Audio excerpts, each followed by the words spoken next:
Thank you, Madam Chair.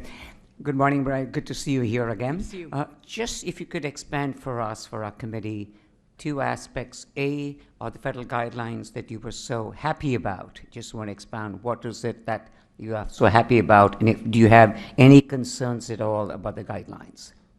Well, we're pleased that, I mean, our position from the beginning with respect to electronic cigarettes is that they be regulated as tobacco products, nothing more, nothing less. And the FDA regulations do define them as a tobacco product, which I think, as I said, is going to provide some clarity and some guidance moving forward for the states, including Connecticut. To that respect, we're very pleased.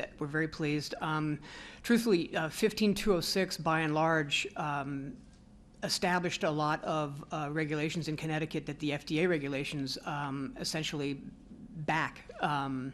So that's good. There are certainly aspects of the FDA regs that we would like to see Connecticut conform more to. Specifically, if you want an example, the recommendations. The rules specify no free samples, for example. So I think we're going to want to take a look. We're going to want to take a look at that moving forward, because we certainly don't want to see, Connecticut pass something that says no free samples, and then shops turn around and say, okay, 5 cents for a sample.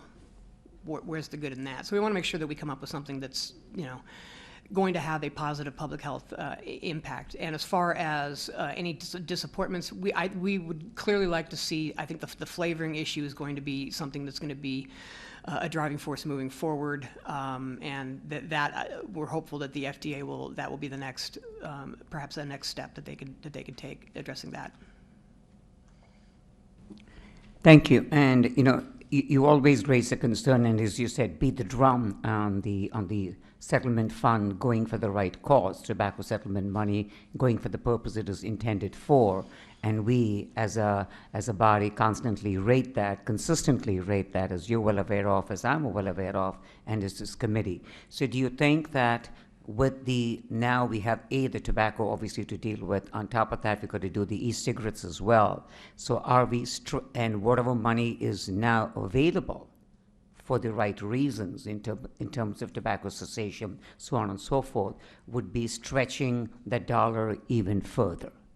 Oh, absolutely. Potentially, yeah. This is, I think, another clarion call to adequately fund tobacco control. I mean, it wouldn't be me if I didn't throw out at least one statistic, so once again I will. According to the Finance Committee's projections for this year, we're bringing in $487 million through master settlement funds and tobacco tax, and none of that, not a single penny of that, is being spent on tobacco control. The intent of the master settlement was that the funds that the states received were to be used to help offset the healthcare costs related to tobacco use.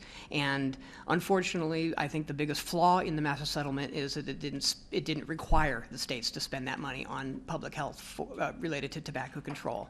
And so when states run into fiscal situations like we have run into here in Connecticut, tobacco control often has been one of the first things cut. In the 14 years, however many years now it's been that the Tobacco and Health Trust Fund has been in existence, funds have been redirected from that fund 67 times.